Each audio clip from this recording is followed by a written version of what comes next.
Thank you, Freshta. Most welcome, sir. So, utopian socialism as such is a newer concept that can be attributed to, well, in English it is Saint Simon, but in French it is Saint-Simon. And Saint-Simon was a Frenchman, so to speak. Now, if you're looking at this particular,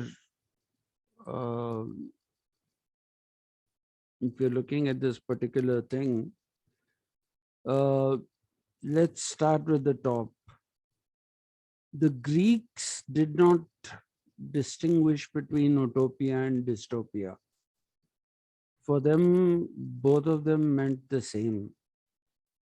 And when I say they meant the same, they don't have a positive outlook either to utopia or to dystopia.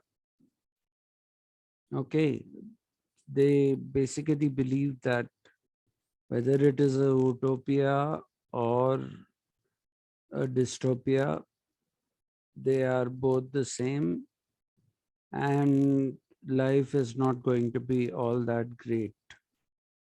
In fact, if you remember, this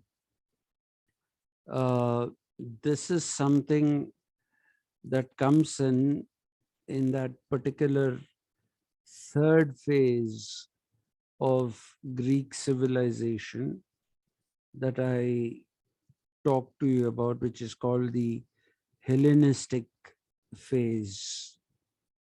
Okay, in the Hellenistic phase, which is a depressing phase, you will find that utopia and dystopia both came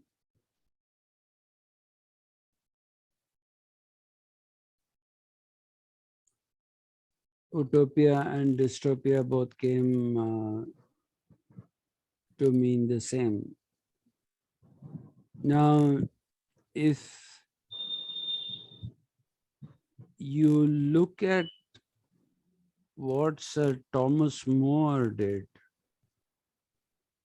this cannot be called utopian socialism because Sir, yes, what does dystopia mean now then, if we have to make a distinction between the two terms?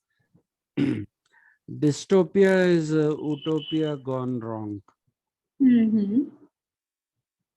It is an utopia that has gone completely wrong.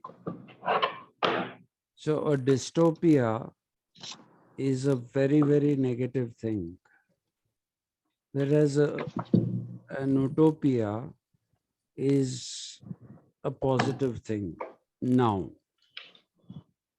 And that happened because of Sir Thomas More. Now, what you must understand about Sir Thomas More Sir, is, by positive meaning, in what ways?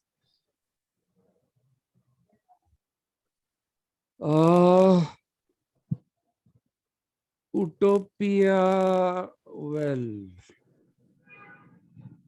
have you heard of the term cornucopia? No, sir.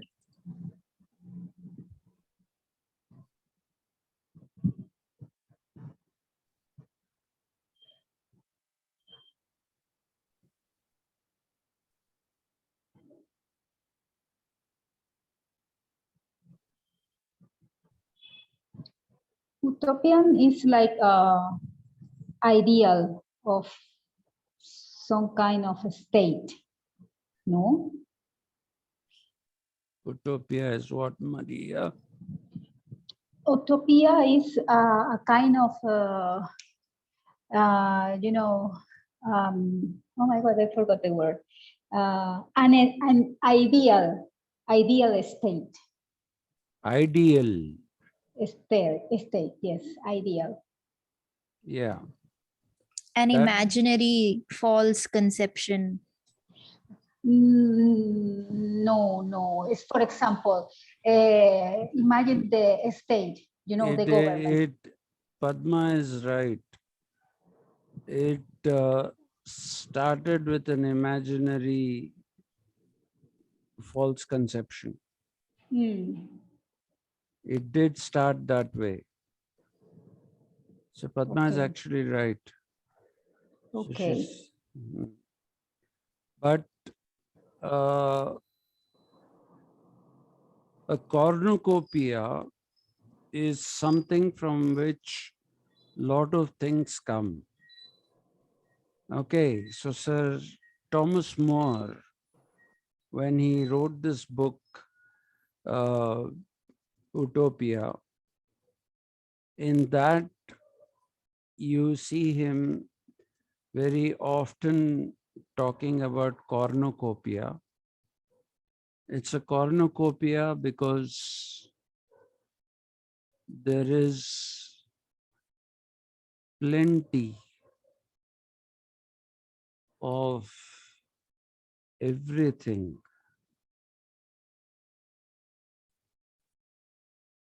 which everyone in society can partake in.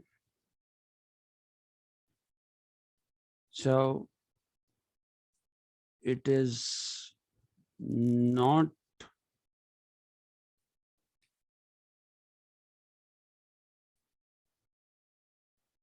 it is not to be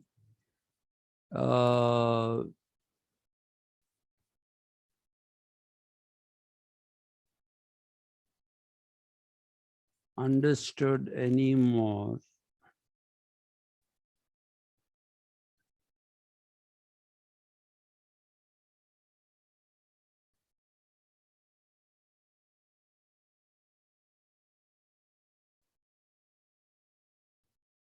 as a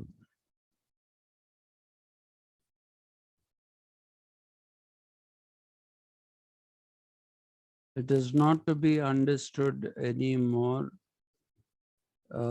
as a negative thing.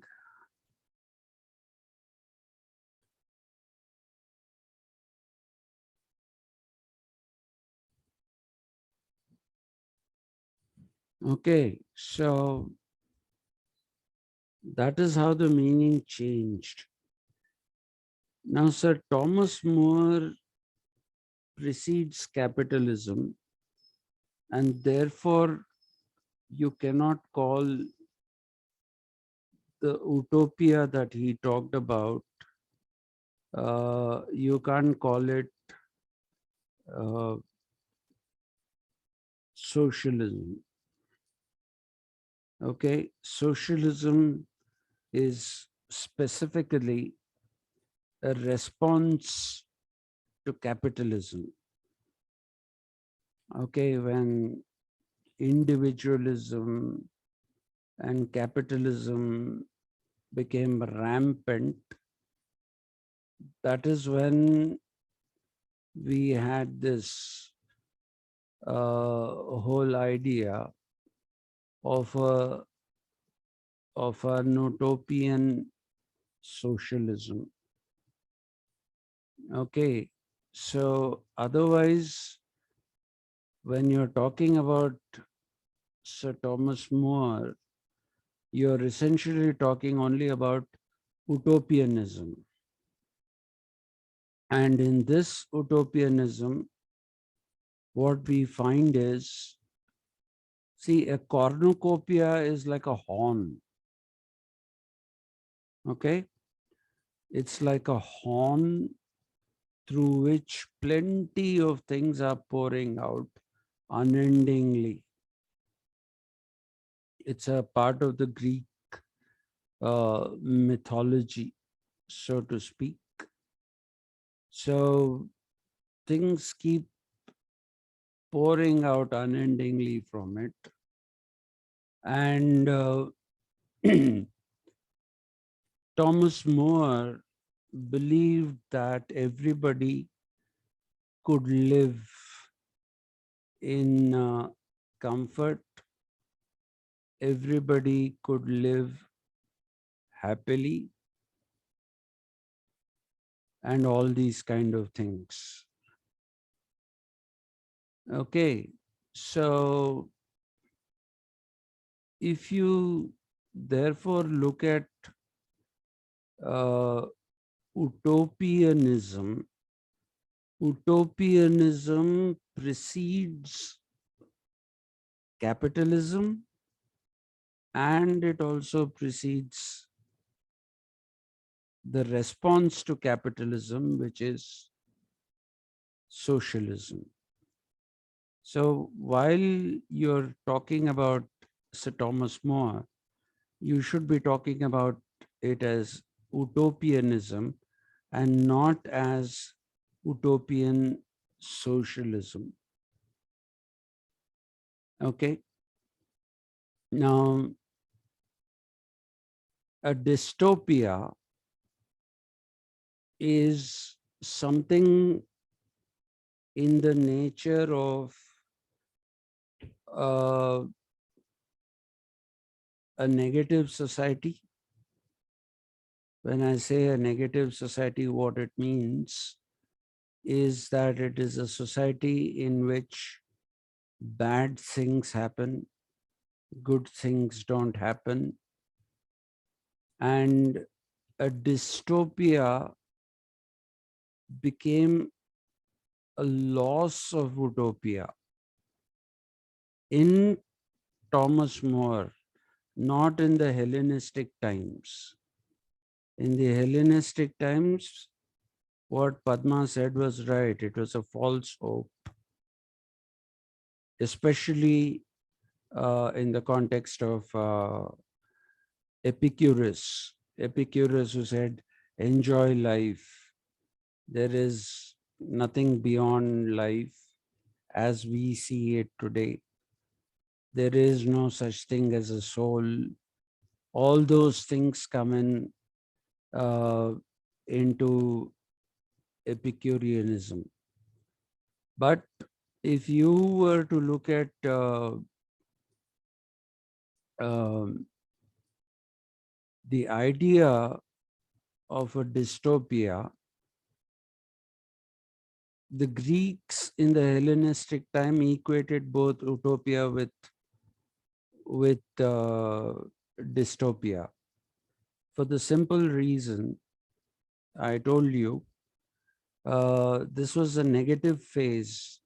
The Hellenistic phase is a very, very negative phase. It is a phase where people have lost their, what should I say? They have lost their uh,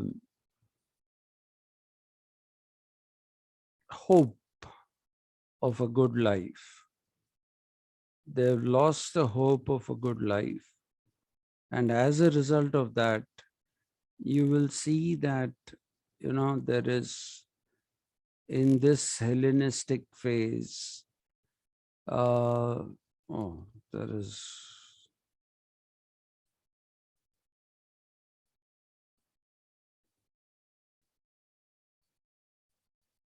in the Hellenistic phase, they basically believed that everything was, I told you, Stoics, cynics, all these people who believed that there was nothing good in life. And if somebody promised you something good, then basically what that meant is that it was a wrong hope. People were giving you a wrong hope because of the fact that there is otherwise nothing to gain, everything to lose and nothing to gain. That is what this thing is. But Thomas More took another approach to this. And when he talks about uh,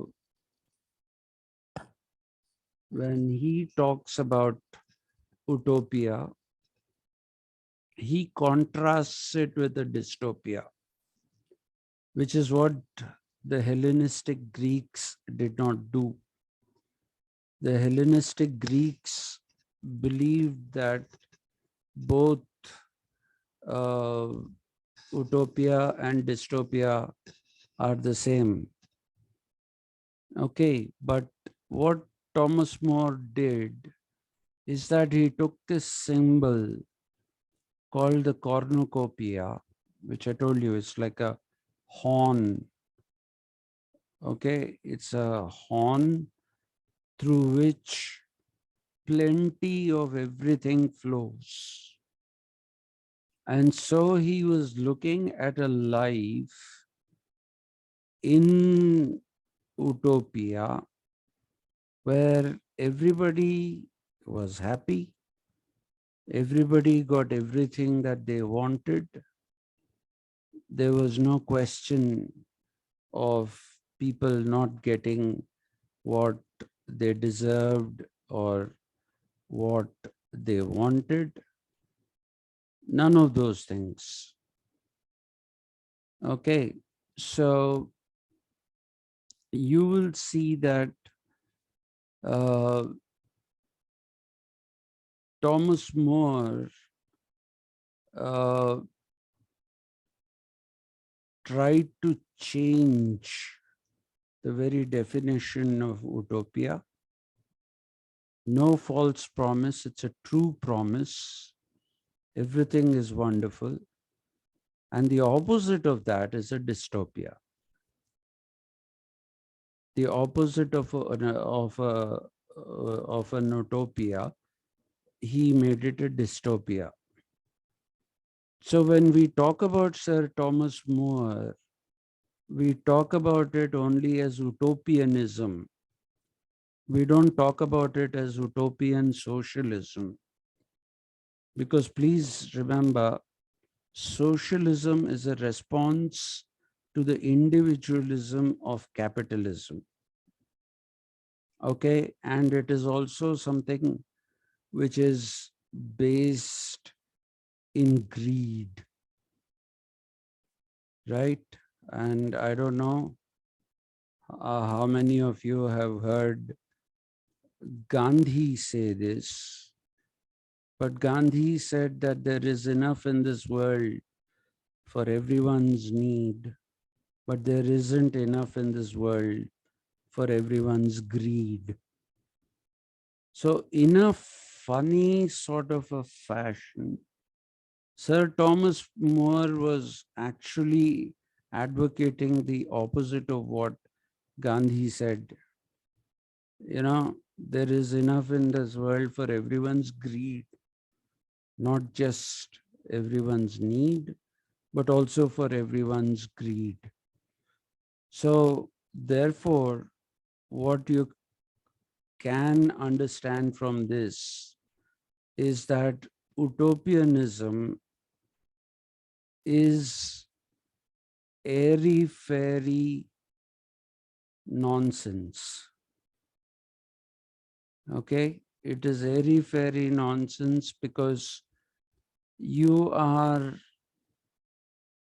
taking examples from mythology, and from that mythology you are constructing a certain kind of what should I say, you're constructing a certain kind of a society, and therefore actually, strictly speaking, even in the context of uh, Sir Thomas More, an utopia is not really something which is a practical thing at all. By practical, I mean something that can ever take shape. I mean, how can you base if any of you is familiar with uh, Indian mythology, there are a few things in Indian mythology. One of them is Kamadhenu. Okay, Kamadhenu. Kamadhenu. And there is another one which is called Akshaya Patra. Akshaya Akshaya Patra. Patra. Patra is a bowl. Akshaya is unending. But anyway, first let's go to Kamadhenu. What is a Kamadhenu? Kamadhenu is a cow that can be milked forever. I mean, it will never stop giving milk. You can go milk it at any time, anywhere. You will keep getting milk from that. So that's why it's Kamadhenu, one that gives. Okay, so that is one kind of thing that you can see. The other thing that you can see is that apart from this Kamadhenu, there is also Akshaya Patra. Akshaya Patra, I told you, Patra is a vessel. Akshaya is something that keeps giving unending food. A vessel that can feed 1,000, 10,000, 100,000, all these. It can do all those things. So you see, these are all mythological symbols. Similarly, cornucopia is a mythological symbol in Greece. So if you're talking about a cornucopia, which is what Sir Thomas More is speaking about in his Utopia, it is a false kind of a dream. It is most definitely a false kind of a dream, because you're saying that there is a society that is possible wherein people can take whatever they want, however much they want, and still there is more to come. As a fairy story, perhaps, it is good. As a fairy story. But it is not something which is very good if you're trying to tell us that this is something that can happen in real life. So the main problem with utopianism, not utopian socialism, the main problem with utopianism is this particular idea that people have, that you can live in land of plenty, nobody goes hungry, nobody is fighting anyone because everybody is getting what they want. So when you look at all these different constructs, obviously it is a false construct. It is not a true construct. But Thomas More cleverly put dystopia as the opposite of utopia. Utopia, please remember, is in the Hellenistic times, it is the rejection, the complete rejection of these mythologies, which will tell you that everybody will get what they want, nobody will starve for food, you will get more than plenty, right? So that is where Stoicism and specifically cynicism, they came into being in order to basically debunk the notion that there is something good in society, something wonderful will happen in society, people will live in happiness forever. One of the targets of this, though he's also a part of the Hellenistic Greek tradition, is Epicurus. Because Epicurus advocated that there is no soul, the body is just energy. You are alive as long as there is energy in your body. And once the energy stops, then the body dies. So he said there is no such thing as sin, no such thing as good, no such thing as bad. All you had to do was enjoy yourself because this is the only life you have. Right? So you will find that this particular kind of a thinking, though he doesn't call it utopia as such, uh, also came in for a lot of censure from the other schools of thought, specifically the skeptics and the cynics, who believed that this is all rubbish. What do you mean your body just vanishes?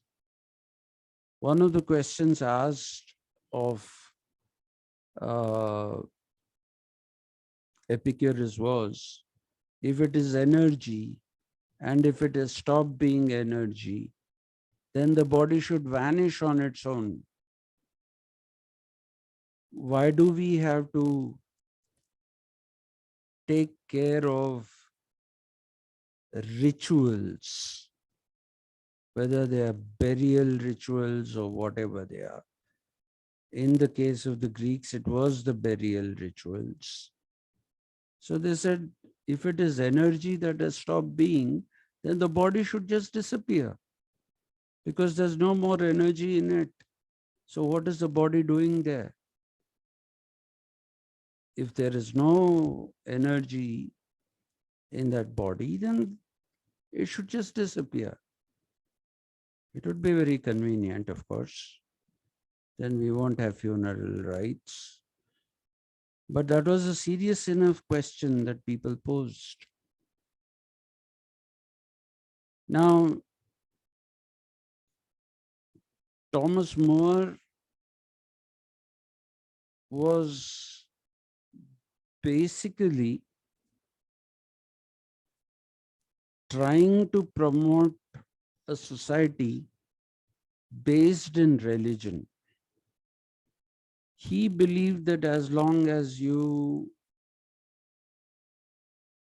were religious, as long as you were, what should I say, as long as you were, you know, following the good and virtuous principles of living, then you were, for all practical purposes, leading a wonderful life. So he said that is utopia. And like I said, he drew from cornucopia. Now, dystopia became the opposite of utopia in Thomas More, because he said in the dystopia, it is all negative. It is the loss of utopia which makes it a dystopia, which is the kind of meaning we use today, and which is the kind of meaning we ought not to use even today. Seriously speaking, we ought not to use this. Okay, where is the utopia?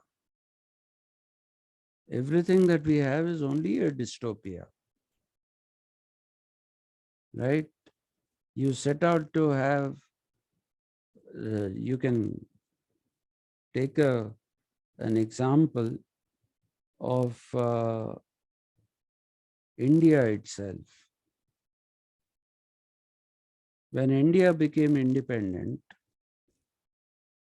people had all kinds of visions, dreams for the country, some of which took shape, some of which didn't take shape. And today you will see that the mainstream vocabulary of the BJP and the RSS is basically to denigrate Nehru, denigrate Gandhi, and hold them responsible for the dystopia into which we have landed, which is complete nonsense. But today people will say dystopia is the opposite of utopia. But strictly speaking, there is no difference between utopia and dystopia. If you want, you can maintain that distinction of a dystopia as an utopia gone wrong. If you want, you can maintain that. But there never was going to be utopia anywhere in the world. Sir, Yes, ma'am. can we say that having no hope in the future, having no plans, no goals, can be called as dystopia? I wouldn't say no plans, but Yeah, just no hope, no hope or not not being having, optimistic. yes, pessimism and lack of, what should I say, lack of hope about a great future can be called a dystopia. Right. So there's a problem in being over utopian also and being dystopian also at the same time. Yes, they all ultimately they become the same. At one level, they ultimately become the same. So it's But better to be utopian a little bit than dystopian. no, actually, in the present context, I think you should maintain this. There aren't too many scholars who even know the distinction between utopia and dystopia. So it is better to maintain that kind of it is better to maintain that kind of this thing, the distinction between utopia and dystopia. You can say utopia is a wonderland, as in uh, Alice in Wonderland. If you have read Alice in Wonderland, that is an utopia. But Professor, Yes, ma'am. I think that we need utopia, to keep in mind utopia, because it's a kind of motivation to create new ideas to get a good life in the future. Because if we don't have any ideal or utopia, we finish like Fukuyama in the end of the history, and he was wrong. I don't know. I don't know if you catch my point. I catch your point, but Francis Fukuyama did correct himself, and he wrote this book called Age of the Neocons. Have you read that? No. Please read that, The Age of the Neocons. It is a follow-up to his End of History.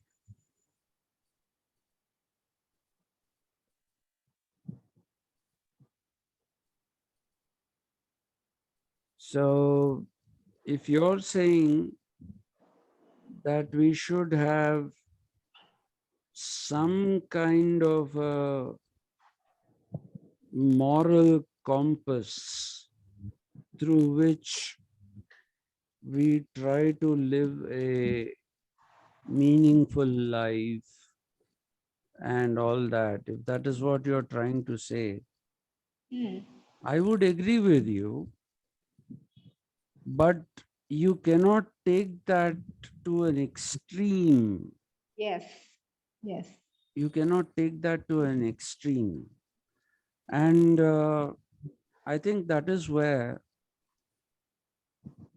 Marx is brilliant. Karl Marx is absolutely brilliant. Okay, because he's somebody who is basically talking about some society in the future which is not at all impractical. In fact, tomorrow I'll pick up, let me just finish this utopian socialism in class tomorrow. I'll be coming to college tomorrow, all battered and bruised. So I'll talk to you about utopian socialism, and then we'll start the discussion on Marx, and we will talk about how Marx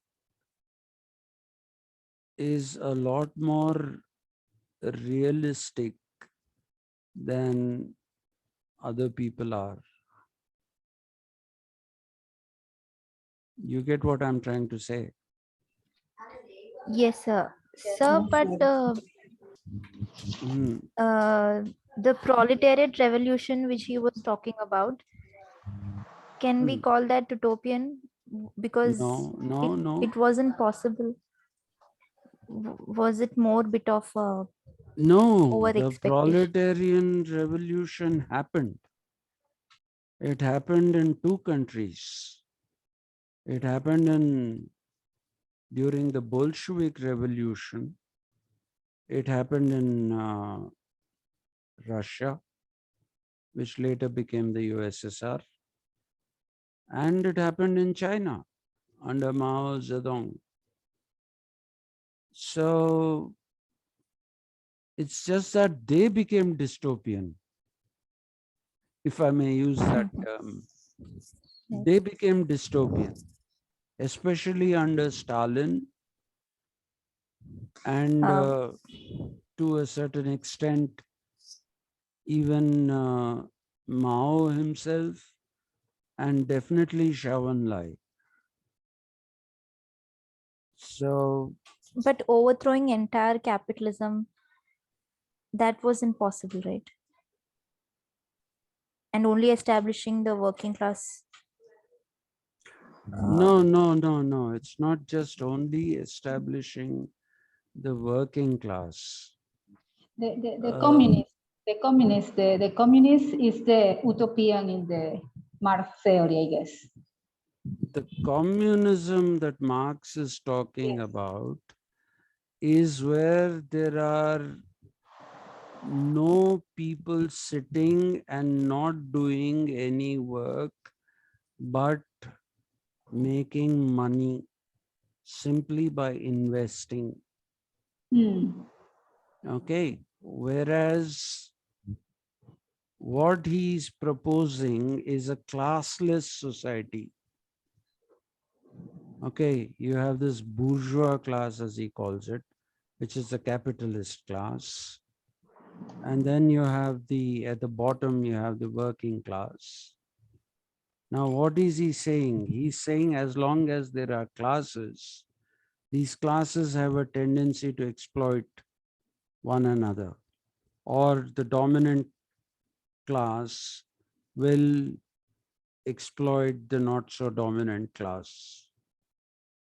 So, what he's saying is the overthrow of capitalism.